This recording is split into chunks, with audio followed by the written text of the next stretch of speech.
Hi, this is Simon Obstall and welcome to another tutorial for Apple Motion. And today we're going to be looking at a follow-up to my recent realistic rain tutorial. And we're going to be looking at creating this particular project, which has some slight differences to it and a few more refinements. And also I'm going to be showing you how to make the rain elements that go up to create the final project. So I hope this will also be useful, but do watch the first tutorial as well, because it will give you some useful tips about camera movements and so on. So let's first of all check out our project settings: 1920 1080, 24 frames a second, duration of 10 seconds. So now let's import some assets. Go to my assets folder. Let's select all of those. So I've got my 4K floor, my puddle mat, and this image from Alexander Pasarich from pexels.com, which I've very slightly edited in Photoshop. Okay, so I'm going to import all of those, and I'm going to put each of those into a separate group. I'm going to move that background image into its own group at the back. I'm going to turn off that matte group, and I'm temporarily going to turn off the floor. So this background image, let's come to its scale. What I want to do first of all is to come to the anchor point and drag it down to around here, which is roughly where the floor of the original scene begins. So somewhere around there. So we've got a -275. And then what I'm going to do is I'm going to scale it up to 350, and I'm going to move it to -100 on Y, and open up that position so I can adjust its Z position and set that to -1000 to push it back into the distance. Then I'm going to come to my floor, turn that group on. I'm going to set the scale of this to 200. I'm going to set its rotation to -90, and then I'm going to set its Y position to -100. So I've just quickly renamed those groups. So my background is BG for background. My matte group is called matte. It's got the matte inside it. And my floor group is called floor. So what I'm going to do is I'm going to take my background group and right-click, duplicate, and I'm going to drag it out to the top here. And then I'm going to come in and I'm going to set an X rotation of 180 degrees. So it's vertically flopped. Then I'm going to take that group and I'm going to right click and I'm going to add an image mask, and I'm going to use that matte group with the floor in it as the source, and I'm going to switch it to luminance.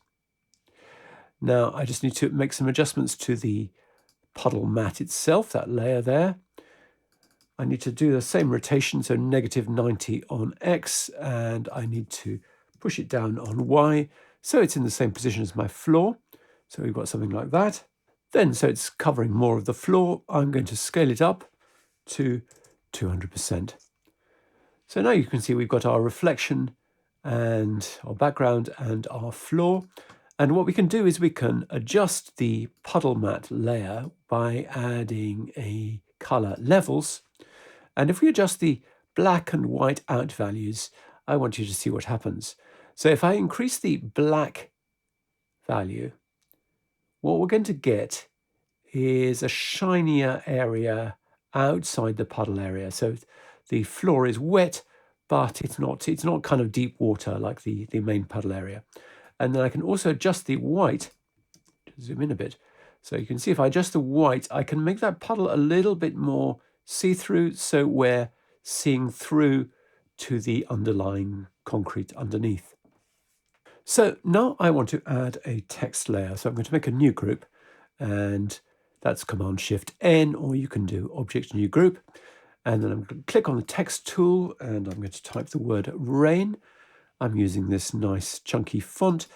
I'm going to have a size of 700, center align it, properties, reset this.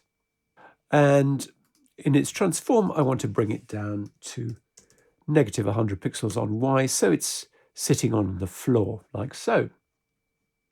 So I want to give this a bit of a texture, so I'm going to make yet another group, Command-Shift-N, and I'm going to import the asset called text texture. And I'm going to turn that off because we don't need to see this group at all. I'm going to select my text object, come to Appearance. Under Face, I'm going to select Texture, and I'm going to grab that text texture and add it to the source well. What I'm also going to do is I'm going to take this group that contains the text, and I'm going to add filters, stylize, and extrude. So I want to set my angle to 90, leave that distance as it is for the time being. What I'm going to do is set the front and back brightness to 0.5. That adjusts the brightness of this extruded area. I'm going to set the extrude shading to gradient rather than... So if you look at the shading, we get this rather pokey streaking of the foreground element, and I don't want that, so I'm going to switch to gradient. I don't actually want a gradient either, so I'm going to remove that white value. And then for that black value, I think I'm just going to select one of the darker values of the text itself, like that. And then maybe just adjust that downwards to somewhere around there. And then I'm going to set that distance to be 10. So we've got a subtle extrusion. We're going to be coming back to this later, and I'm going to show you some interesting stuff you can do with it. Just one more thing I want to do, and that's what to set the back size to 0.97. So it's kind of got a perspective effect like so. So I've renamed this group main text, and our main reflection group there, which had the flopped background image in it, I've called reflection. So obviously in that reflection, we want to have the text as well, because at the moment it's not looking right at all. So what I can do is I can grab that main text group and I can Alt drag it inside the reflection group. So holding down the Alt key creates a copy. Now I've made a bit of a mistake here, and that's that I've rotated this group rather than the elements inside it. So I'm going to reset that. So I'd created a 180 rotation on there of the group. What I actually want to do is rotate the elements inside it. So I'm going to select that background image, rotate that like so, and then I'm also going to rotate this text element through 180. So now we want to think about adding some rain. So let's take a detour and talk about how we're going to do that. What we're going to do is we're going to make a new project. Again, let's make it 1080, 24 frames a second and 10 seconds long. So I'm going to import the element called drop.png. Now this is a little element from the Apple library, but you might not have that all installed. So it looks like that. So what we're going to do is we're going to make an emitter out of this. So make particles, objects make particles. Come to the inspector. We're going to select a line as the shape. And let's just set up some values here. So start point negative 1080, Y start point 600, end point positive 960 for X, and end point 600 for Y. Let's come to the middle of the timeline so we can see some particles actually happening. I want an emission angle of 5, but an emission range of 0. And I'm going to set a birth rate of 750. Now these particles are absolutely huge at the moment. Let's not panic too much about that, because we're going to adjust that in just 1 second. We're going to come down to the scale, set the scale to 10 and the scale randomness to 5. They're a bit more respectable. So birth rate of 750, life we're going to set to 1, and let's have a speed of 1500 and a speed randomness of 50. And what we're going to do is we're going to duplicate this. So right click, duplicate. Let's come down and click on its random seed. And we're going to make these ones smaller. So we're going to have a scale of 5 and a scale randomness of 2. And that's just going to give us a feeling of depth to this. So you'll notice that at the beginning we haven't got a full frame of particles, and we want that. So what we're going to do is we're going to select both those emitters, so command clicking them, And we're going to drag them back on the mini timeline. Let's exaggerate. Let's go for 3 seconds or so. Come to the end and hit O. And now we've got something like that. Now, what we could do is to turn on motion blur. And we get something that looks like that and renders pretty slowly. But you'll notice that it's all kind of steppy. And we don't really want that. We could improve on it by increasing the number of samples, but we'd have to go really high. And your machine is going to start to complain at you. And there's simply no need for that. So let's turn off motion blur. And to this group here, we're going to add filters, blur, and directional blur. And so let's have an amount of 100 and an angle of 95, because don't forget we created that sort of diagonal drop like that. And then what we're also going to do is we're going to add filter color levels. And we're just going to punch up the white value till we get something like that, sort of there-ish, I think. It's going to be good. You'll notice that we can adjust the intensity of those by adjusting the black value, but it's probably a good idea to start here and then adjust that once we get into the context of our final scene. So what we can do is come to Share, Export Movie, and let's go for ProRes Proxy. This doesn't have to be fancy. That's going to give us a good enough result for this. We don't need transparency because we can simply just screen it over the top. So decide where you want to put it and then call it whatever you want to call it, rain render or something, and then save that out. So now we're back in our main project and we can import that rain. So I'm going to make a new group. I really wish that that was a right-click option, make new group. No idea why it's not. One of the many things that Apple will never address. So object new group. So let's import our rain render, bring that in. As I say, it's got no transparency, so all we need to do is come down and set its blend mode to screen. And we've got rain falling in front of our scene. So that's all well and good, but obviously we will want to see a lot of action in that puddle. I think what we might do first of all is just create some ripples just to see how that's going to work.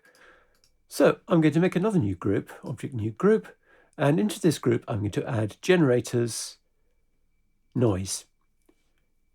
And let's come to its transform. Let's move it down 100 pixels on Y, forward 1000 pixels on Z. So just temporarily, I'm going to set that X rotation to -80. It's going to become clear Y later on. Or it might not become clear, but we're going to be adjusting that figure in a different way. And let's adjust the X scale to 250%. And by default, this noise doesn't have any animation, so I'm going to come to Filters, Stylize, and add a Crystallize, and set its scale down to, size rather, down to 3, and its speed 2.1. So we've got that nice gentle rippling effect. Now we're going to need to fill out that frame with a color solid. So I'm going to come to Add Object, Generators, Color Solid. I'm going to move it behind the noise and I'm going to make it black. So I've called that group Waves, and importantly, I'm going to set it to fixed resolution. So now let's come back down to our reflection group. I need to make a new group into which to put my background there. So object new group, stick that in there. And I'm going to make another new group above text reflection, and I'm going to put those two into there. So then let's turn off that waves group. We don't need to see it. And this new group that we've made here, we're going to add first of all, we're going to turn it to 3D. Very important. And then we're going to add filters, distortion, bump map. And we're going to come back to the waves and drag it into the source there. And you'll see that we've now got this nice little animating ripple. I might increase that amount to 0.4. So our text has come away a little bit, or other reflections come away from the base of the main text. So what I'm going to do is set that direction to 0, and what we can just do is adjust the position of the text reflection. So we can just nudge it up again on Y, and we're a little bit more in sync with our original text, like so. But because the result of that is we're just displacing upwards and we're not getting any ripples on the verticals here, we might just want to very slightly adjust that direction of the bump. So maybe we just go back to 10 like that, and again we could just nudge the text over to compensate.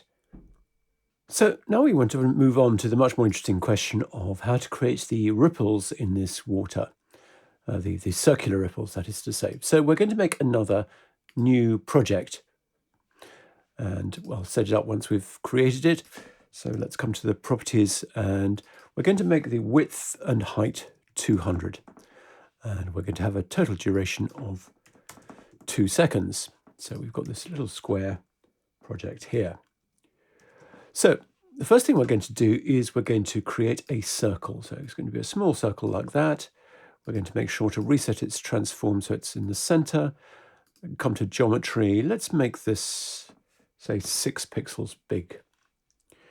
And what we're going to do is we're going to, first of all, just keyframe its scale, I think. So at the first frame, we'll have it at 100. Then round about 1.5 seconds, let's just reduce that down to 90. So it does a little bit of a shrink. But the main thing we're going to do with this is to animate its opacity. So again, at the first frame, hit an opacity keyframe and set that to 0. Come forward to 2 frames, set that up to 100. Then round about here, let's say around about 1 second, let's set that opacity down to 10. And then just between that point there, so where we 106, let's come back up to 100. And then down to 0 at the end. Now, why am I doing that? Now, the point about this is it's just like we did with a noise map. It's a displacement map that's going to drive a bump. And the thing about the bump map is that the white displaces at 100% and black doesn't displace at all. So as you can imagine, any values in between are going to displace less. So although this doesn't look like much, we're down at 10% here, so it's not going to displace a lot, and then it's going to displace a great deal just over those last few frames there. So it doesn't look like much on its own, but it will actually drive some interesting displacement. So let's call that drop, because that's going to be our center drop. And let's make another circle, like so. Again, so let's center it up. Let's come over, let's maybe make this, I don't know, 50 radius. And we're going to turn on outline. Let's have a width of, I think, 20. So this is going to be the main ripple effect. Now, again, we're going to animate its scale, I think, first of all. So let's set a scale keyframe at, in fact, 2 seconds, because we won't be seeing it for these first 2 frames. So keyframe at 2 seconds of 100%, no, not 100%, let's go down. We want it to be nice and small like that. So it's just matching up with our dot. So we're roughly around 20% there. And then we're going to come to 1.5 seconds, and we're going to increase that scale. So we're just at the edges of our frame, like so. And then what we can do is we can animate the opacity of this. So as I say, we don't actually want to see it for the first couple of frames. So at frame 2, I'm going to set a 0 opacity keyframe, and then at frame 4, set it up to 100. And then by the time our animation is finished, we want to be down to 0. So that's at 1 second and 12. So we've got that gradually fading like so. I'm going to, here on the keyframe editor, or you could do window, you never remember how to do it. Where is it? You know where it is. Keyframe editor there, Command 8. I'm going to Alt-click on the blending opacity, so to solo that out. And what I want to do is select that last keyframe by dragging over it and ease in. So we're gradually, it's a smoother fade out, as it were. Okay, now I'm going to call this one ring A.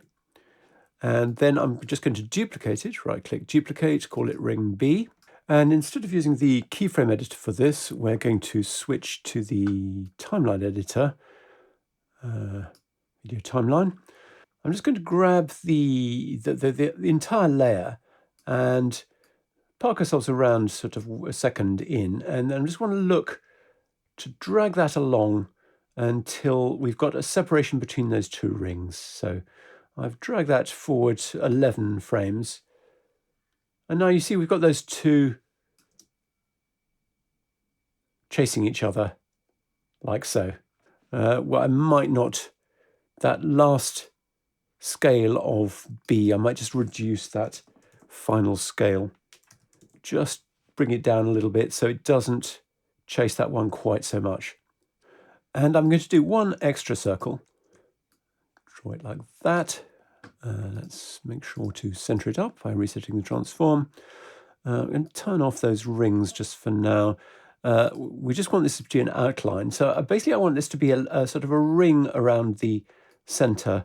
So what actually happens when you get this sort of strange kind of crown effect where the water splashes up quite a lot vertically without going outwards. It doesn't ripple outwards. It splashes up vertically around that center hit point.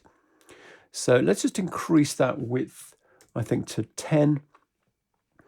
And maybe let's go for 20 for that radius. I think that's probably quite good. And then all we need to do is animate its opacity. So come to the first frame, click a keyframe button, set it to 0, come to 2 frames, set that opacity all up to 100. Let's come to around 112 and set that back down to 0. And then if we turn everything back on again, we've got that. So this isn't a brilliant piece of physics. There's a fantastic tutorial by Ben Marriott that walks you through a sort of frame by frame of how you'd do a kind of drawn animation of a splash. And there's some really good kind of tips on how it actually works that I would seriously recommend you checking out. So I'll put a link to that in the comments. It's this one here we're looking at here. So anyway, so we've created our droplet, and what we can do now is we can export movie. We can call it, we're calling this ripple. We can, again, just use ProRes proxy because we can sort out the transparency issues later on. And we'll just render that out to our assets folder and call it ripple. So here we are back in our main project, and I'm going to make another new group, object new group. And let's import what we just created, which is that ripple.mov. And there it is. Very nice. And what we're going to do is make an emitter out of it. So object make particles. So we're going to set the shape to rectangle and the arrangement to random fill. And important we come down here and turn off random start frames. And also, as I say, because we haven't got any transparency to our element, we will need to select the additive blend button there. And so now they add to each other rather than obscuring each other. So quite a lot else that we need to do. Let's set the size to 2000 square. We need to turn on 3D. And we need to turn off face camera. We need to turn the speed down to 0, and let's have a birth rate of 150. Then let's come over to Properties Transform. Let's set the Y position to -100, the Z position to +1000. Again, we're trying to match our floor position. And then let's just rotate it through -90. So you see it's kind of sitting flat on the floor like so, and we're getting that sort of effect. What I'm also going to do is come to my ripple element and just reduce its scale. So let's go for 75%. Just going to keep these ripples fairly large so you can get a feel for it, but they're probably a bit too large, but let's leave it at that for now. So another thing you'll notice is that the ripples don't start at the beginning. So what we need to do is take our emitter, again on the mini timeline, drag it way back, like a good 4 seconds to be absolutely safe, come to the end and hit O, and then we've got plenty of ripples right at the beginning. So I've called this group ripples, and I need to do one important thing, or actually two important things. First of all, I need to switch it to fixed resolution. And secondly, I need to add object generators, and I need to drop in a color solid. And we need to turn that black, and we need to move it behind the emitter. So now we've got an image that looks like this. That's fixed resolution, and we can use as our displacement map for our main scene. So we can turn that off. So just as before, I'm going to do this in a group inside a group. So just above the bump map there, which is the waves one, let's label that so we know what it is. I'm going to make a new group, and I'm going to drop that waves, that lower group, into this new group. And again, I'm going to switch it to 3D. You can switch it here, or you can right click. And then again, we're going to add distortion bump map, and we can use our ripples group as the bump map source. Just going to temporarily turn off that waves display so you can see these in action. And you can see we've got that nice rippling effect there from our puddles. So you'll notice that our reflected text is now out of register, but that's because we've turned off that waves bump. And you see if I turn that back on again, we can get back into sync. Let's call this ripples, this bump map here, so we know the difference. We can maybe increase that again to maybe something like 0.3. And what we can do is we can actually adjust the angle of that and maybe just go for 180. And what that will do is to help to push that up back towards the main text. And I think that works quite well. Now I think I've got my ripples in. I've overdone the waves as well, because we want to be able to see some of the other stuff that I'm going to be adding in. So I think I'm going to reduce that down to 0.2, and we'll just need to adjust our text just accordingly, just to get it back into register, just roughly like that. And it's just a little bit more subtle. We're seeing the ripples more than the waves, and it's probably a more interesting effect. So at this point, you're probably as exhausted as I am, and it's time for a little break. So we'll come back in part 2 to look at some of the other elements to this scene. We'll be looking at creating those splashes and the interesting surface tension effect, adding some lighting and some general effects, and also the slightly tricky question of how to animate the camera. So I hope you can join me for part 2.